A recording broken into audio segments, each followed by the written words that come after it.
Thanks again for making the Locked On Ole Miss podcast your first listen every day. We're free and available wherever you get your podcast, including YouTube. We're part of the Locked On Podcast Network, your team every day. Hey, and the Ole Miss Rebels take on the Alabama Crimson Tide at 2:30 Central Saturday, and you can catch every play of all the action with the Rebels hometown broadcast on Sirius XM channel 191. David Kellum and the boys are going to tell everybody what's going on in Bryant-Denny Stadium.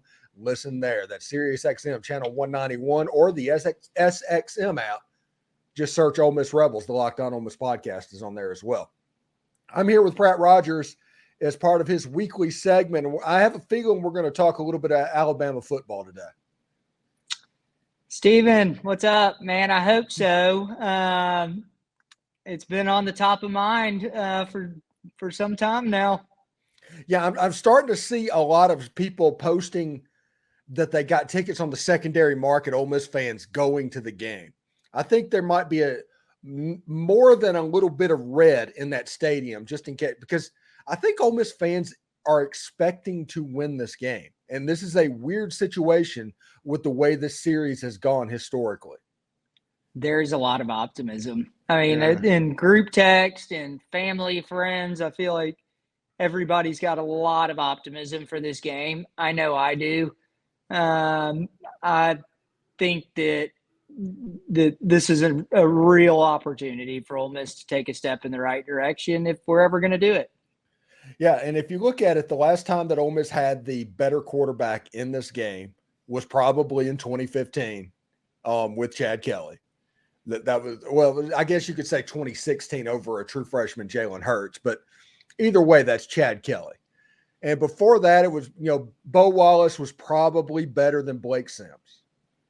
And before that, I don't know. I mean, a lot of weird stuff happened, but Eli was probably the time before that it happened.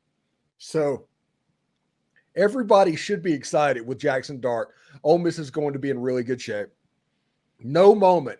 Jackson Dart, you have never seen Jackson Dart look rattled. So I think he'll handle Bryant-Denny and he'll play really well, because if everybody remembers Matt Corral going over there in 2021 and the get your popcorn ready and that thing, Matt Corral was rattled at the early part of that game.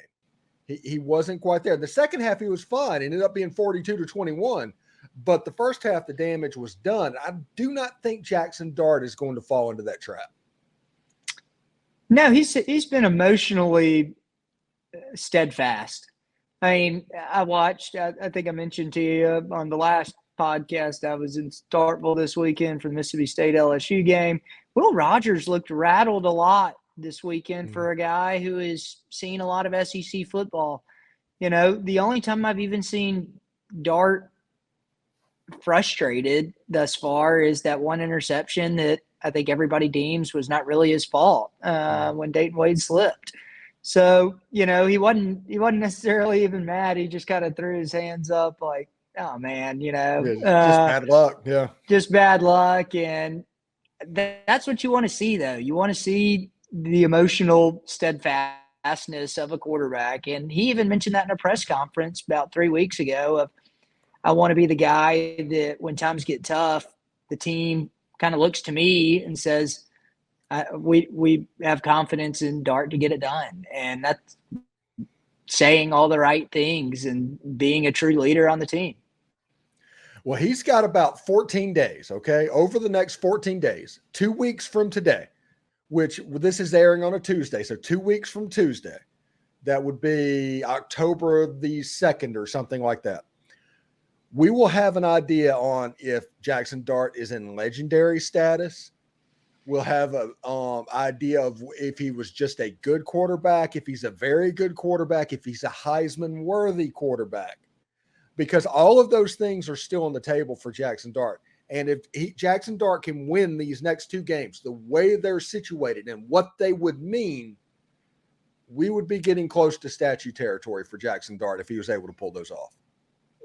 Gosh, you beat me to it. I'm so mad you said statue territory. So I've been all on board that I cannot believe A.J. Brown has gotten out of here without a statue, over the last 5 years or whatever.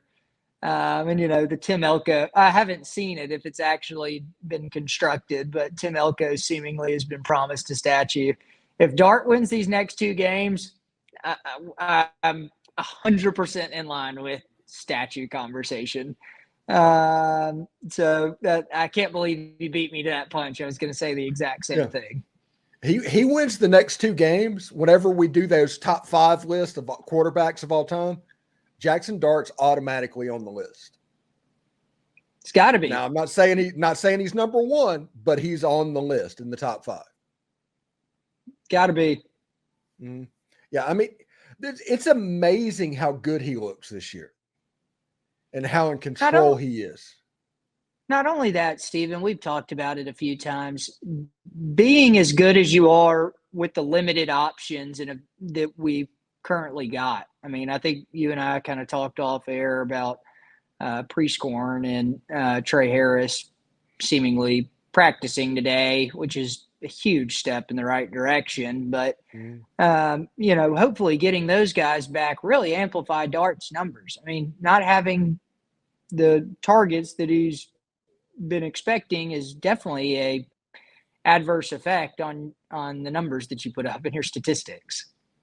Well, the important thing is if Trey Harris plays, and it looks like he practiced according to Lane Kiffin in his press conference on Monday, him and Caden Prescorn. We do not know about Sakari Franklin before anybody asked about that. But what that means is with Trey Harris playing, he's going to line up on Kool-Aid McKinstry. So he can't take away another weapon that you have because he is going to be forced to line up on Trey Harris. That is how he is going to be beneficial. You have Jordan Watkins then that all of a sudden is going against a 2 or a 3 level corner as opposed to a Kool-Aid McKinstry. Nick Saban is from the Bill Belichick school. That's where Nick Saban learned to cut his teeth on defense. And the whole purpose of what he does is to take away what you do best, which means he's either going to go all in on Quinshon Judkins, which he might not the way this has started, or he's going to go all in on Trey Harris because Trey Harris has 8 catches and 5 of them for touchdowns in the first part of the season, which means that opens up Jordan Watkins, that opens up Caden Prescorn, that opens up Dayton Wade as players that could make an impact in Bryant-Denny Stadium on top of Kyron Heath, on top of Quinshon, on top of Ulysses Bentley IV. Man, there's playmakers on this team. It's kind of amazing. But Kool-Aid McKinstry being forced to deal with Trey Harris means that your offense is actually going to be more effective than it would have been. That's weird to think of, but that's exactly right. I was about to say, it's funny you say you got to pick your poison with this offense between Trey Harris and Judkins, theoretically. Right now, if I had to pick my poison and I was Nick Saban sitting in the defensive team meetings, 80% Trey Harris may be more advantageous to Ole Miss than 95% Judkins. I mean, who would have thought that at the beginning of this season? No one.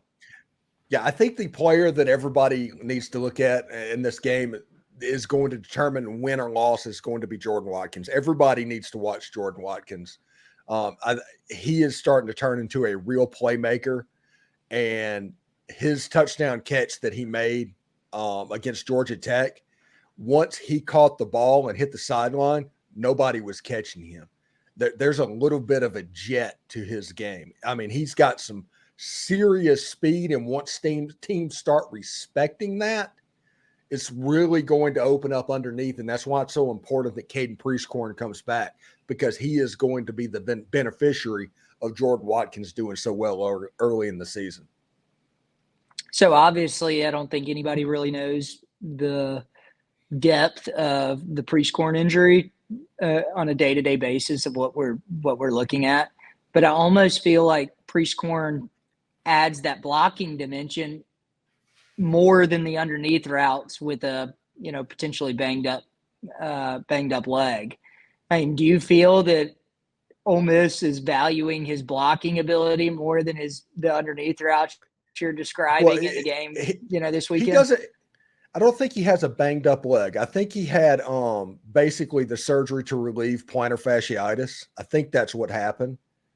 And if that happens, this is not a situation where he had his knee done or his ankle done or No, something no, like no. that. So but there is a little bit of recovery that has to be happening. And that's the reason Priestcorn has been out. But I think he is more of a weapon in the pass game. I think in the end, once we start going, and it might be this week, it might be against LSU. I'm not 100% sure when it's going to happen.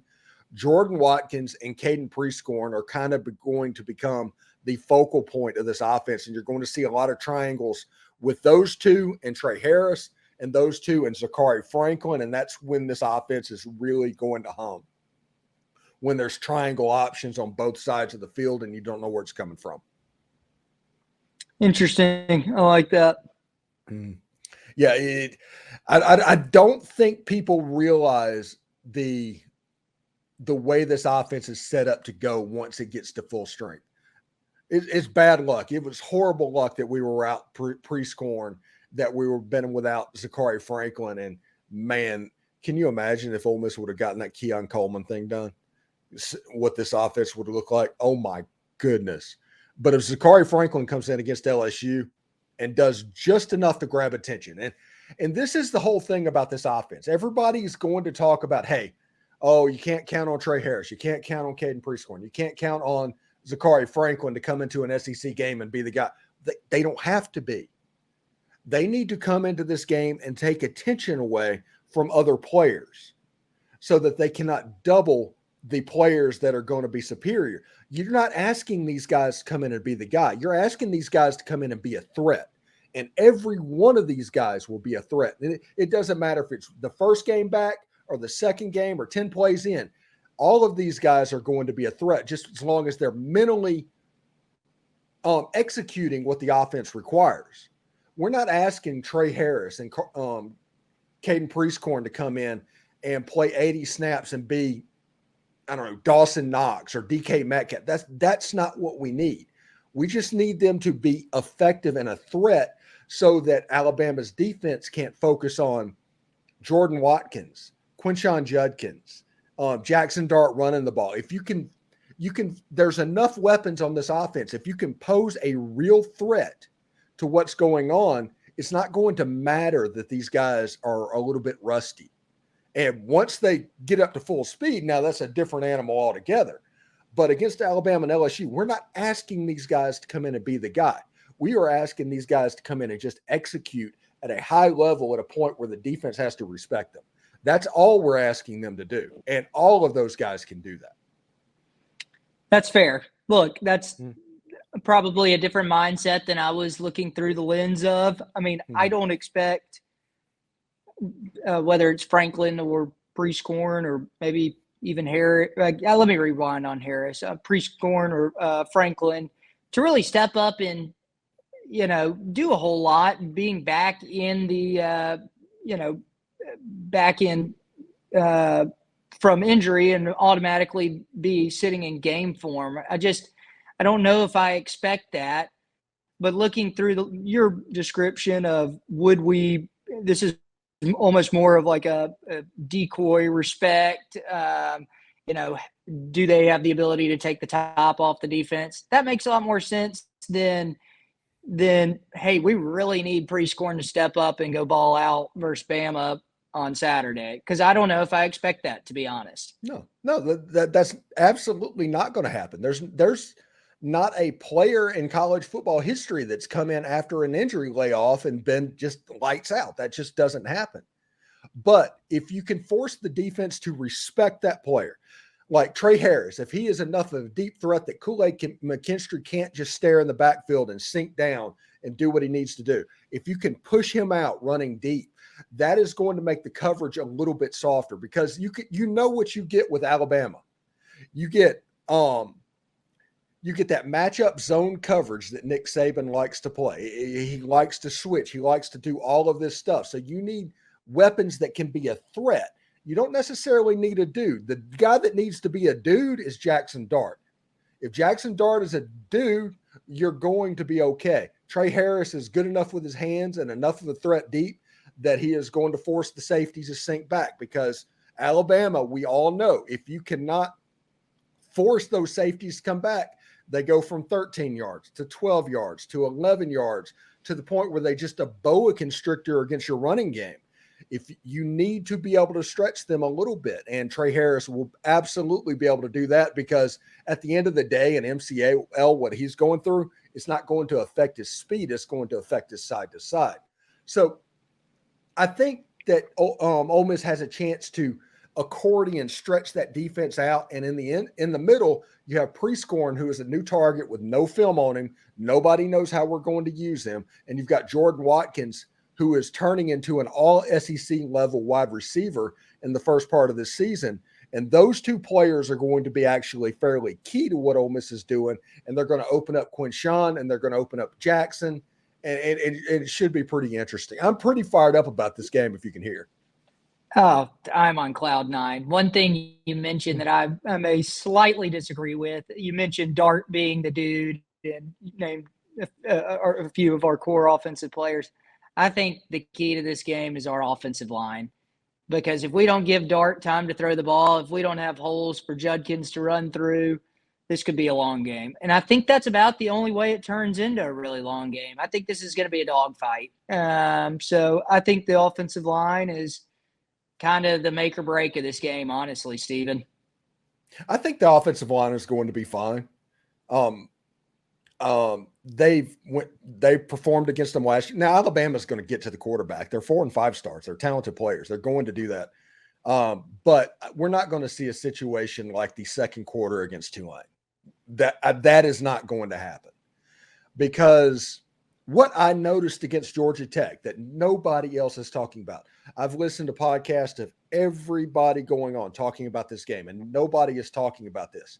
The play calling against Georgia Tech was so much better. It was so much better to the point where against Tulane, every run player we called was up the middle. It was between the hashes. Every pass play we called seemed like it was outside the numbers. Against Georgia Tech, they did a concerted effort to get the ball outside. They did some gap scheme stuff. They did some zone stuff to where they mixed it up. Eventually, the defense couldn't just tee off on what we were doing because they didn't know. And in the second half, we just exploded. It was a play calling function as much as it was a talent function, the fourth quarter of that game. And the fact that we were able to open everything up, it was because there was more variety in what we were doing, how we were running the ball, the different spots of where we were going, the quarterback hitting different areas. Heck, I saw tight end pop pass. I've been asking for a tight end pop pass ever since Kenny Yeboah. That came up. Michael Trigg dropped the ball, but it was still a pop pass. So I'm pretty excited. And if that happens against Alabama, that gives me more hope than anything. Is just the fact that the defense, once the linebackers can't tee off on what you're doing, you're at the advantage at that point. And this offense is so much better when you just torture linebackers. Well, let me ask you this. You mentioned variety in offensive schemes. Is, barring injury, is there any way we see Spencer Sanders in this game? Yes, there absolutely is. There will be a package for some Spencer Sanders this game. No way. I don't think. Yeah. Wow. I'm okay. telling you. This is the game where everybody's been talking about, hey, Spencer needs a package and something, but it's going to be something weird. I would not be surprised if Ole Miss didn't lined up on a package and ran the flex bone with Spencer Sanders at quarterback. I'm serious. It will be something bizarre, but it will be designed to take licks and to put stuff on film for other teams as well on down the road. But I do expect a series or two of Spencer Sanders against Alabama, and it's just going to be absolutely bizarre quarterback run-based stuff. Well, look, I applaud your creativity. I don't see it, so I'll make you a bet on air. I'll Venmo you for a beer if we see a creative play for Spencer Sanders in there. Look, I think this is the time to do it, but I just don't know why we haven't utilized it thus far yet. We haven't utilized it thus far because Alabama would prepare for it. I think in the second quarter tomorrow, we could be on our own 40-yard line And all of a sudden you come in and there's some weird formation. Do you remember the old Emory and Henry formation that Steve Spurrier ran at Florida with 3 offensive linemen, and you put 1 offensive lineman out standing next to the wide receiver? I think something bizarre like that could happen tomorrow with Spencer Sanders and his ability to run the ball. Just something to really freak them out early in the ballgame. I'd love to see it. I agree that I think timing-wise would be great to do it. I don't know why I don't see us doing it. But hopefully our following show, I'll be giving you an IOU. How about that? Yeah, I'm ready for it. I'm all about a Venmo beer. So and maybe a Bud Light. Who knows? It could be Athletic Brewing Company, who's a sponsor. There we go on this podcast. There we go. That's a non-alcoholic beer, near beer. So all right, Pratt, let's get to a score prediction. I'm not ready to give mine yet because we're too early in the week, and I don't want to give that away. But what is your score prediction for this game? 34-27, good guys. I think the Rebs pull it out. I really do. I thought the spread was a little interesting on this game. I would, made sense, but I think Bama -7 is a fair spread, but I think this is what Kiffin gets paid big boy money to do. I'm too confident. I don't like my confidence in this game, but I feel like Ole Miss football is kind of like the Marines. You go into it expecting the worst and hoping for the best, and that's just I've got the opposite mentality on this. I truly think we're going to win this football game, Stephen. Yeah, and also, in my opinion on this thing, and mileage may vary for everybody, but I don't know that Bama respect week needs to be a thing this week. I just don't. I think that plays in your hands because there's a chance that you could be over respectful for Alabama and end up playing against the team in your head that's better than the team that you're actually lining up against. I think you just need to play them straight up and do what you have to do. This is the most talented football team in the history of Ole Miss football, in my opinion, or at least in my lifetime. And I think this team has a chance to go into Bryant-Denny Stadium and whip them straight up. They have the better quarterback, the better running back, the better wide receiver, and the better tight end. When have you said that whenever Ole Miss has played Alabama? I literally text my dad verbatim, I think we can win this game straight up. And I put a little caveat. I said, but I hope we don't try to go for it on 4th down 6 times inside our own 50-yard line, because I don't think we need to do that, because I think we can straight up win.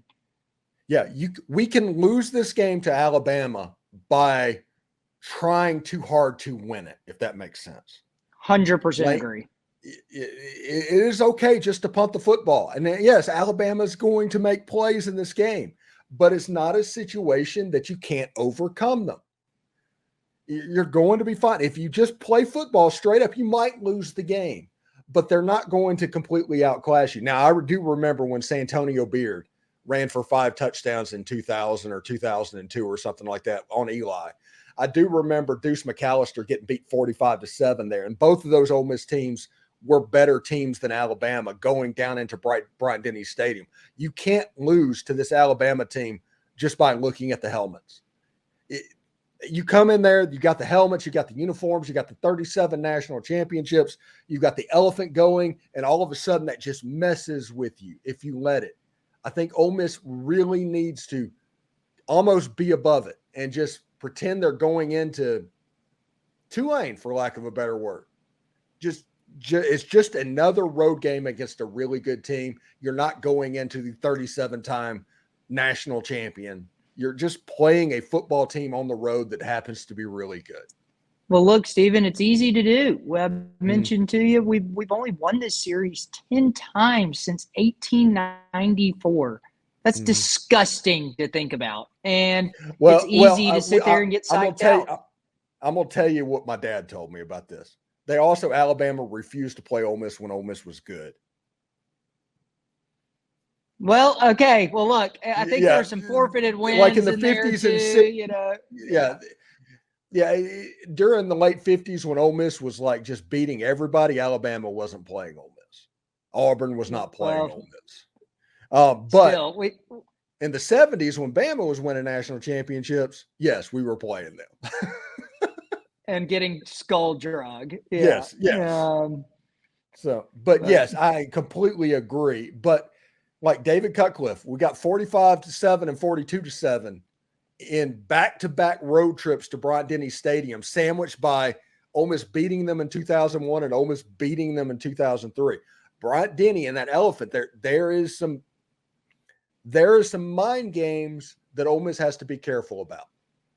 We discussed, Steve. We discussed the exact same thing, and I said there's a roughly 15-year stretch from 15 to 1931 where they scored 487 points or to our 13, and over I think it was a 10 or 11 game stretch in those 15 years. And it is easy to do, but I'm with you. I think this is a different team.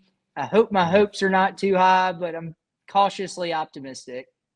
Well, the good news is there's no penalty for being wrong, and you can get your hopes as high as you need to do them. There's absolutely that's part nothing of the fandom. Yep. So, also, by the way, if you want to go back and look at series records, go back and look at what Vanderbilt did to Ole Miss back in that time period. I'll take a look. Yeah, the worst loss that Ole Miss ever took was to the Vanderbilt Commodores. That's also appalling. I think it was like 92-0 or something like that. Vanderbilt in the SEC used to be the dude back around 1910-ish. They were the dudes. Glad they've got baseball now. Yeah. They don't want to do it now. Now they're getting beat by UNLV on the road. But back in the day, they kind of ran this area. So that's interesting. Anyway, thanks for making the Locked On Ole Miss podcast your first listen every day. We're free and available wherever you get your podcast, including YouTube. We're part of the Locked On Podcast Network, your team every day. Pratt, thank you so much for joining the show, and I look forward to hopefully after a win against Alabama having you on next week, because if we're going to win that game, it's going to be hype. It's going to be lit up in here. Lit is an awesome adjective. I will be there, my man. See ya. All right. Take care, buddy.